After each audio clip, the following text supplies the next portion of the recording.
সকাল সকাল ছেলেকে স্কুলে পাঠানোর জন্য রেডি করে দিয়ে মানে মোটামুটি হাফ করে দিয়েছি, কারণ পাপা থাকলে না পাপাই করে দেয়।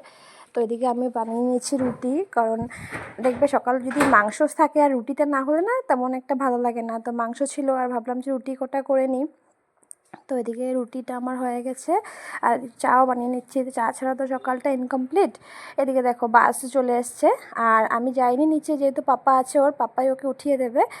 ও নিজে উঠতে পারে, তবে কেউ একজন সাথে থাকতে হয় আর কি। তো পাপা ছিল, উঠে গেছে ওখান থেকে। আর এদিকে আমি যে রুটিটা করেছিলাম, টেবিলটার অবস্থা একদম খারাপ হয়ে গেছে। আর এই যে দেখো, আমার পরিষ্কার পরিচ্ছন্ন না থাকলে একদম ভালো লাগে না। তো ওই জন্য পরিষ্কার টরিষ্কার করে তারপরে এদিকে প্লেট রেডি করে বসে গেলাম আমি নিজে খেতে। রুটি ছিল, সাথে মাংস ছিল, আর ছিল লাই পাতা বয়েল। শীতকালে কিন্তু লাই পাতা বয়েলটা আমাদের ঘরে অনেক চলে, আমার হাজব্যান্ড ভীষণ পছন্দ করে। তো এদিকে দেখো আমার খাওয়া আধা হয়ে গেছে। এদিকে আমি রান্নাও বসিয়ে দিয়েছিলাম, কিছু একটা ডাল বোধ হয়। এদিকে আমার হাজব্যান্ডকে ডাকছি, ওর আসার নাম নেই। ও সবসময় এরকম লেট করে, ডাকতে ডাকতে আর সহজে আসে না। তো ফাইনালি ও আসলো। তো দুজন মিলে এখন চাটা খেয়ে সকালটা শুরু করলাম আমরা। তো দেখা হবে নতুন একটা ভিডিওতে।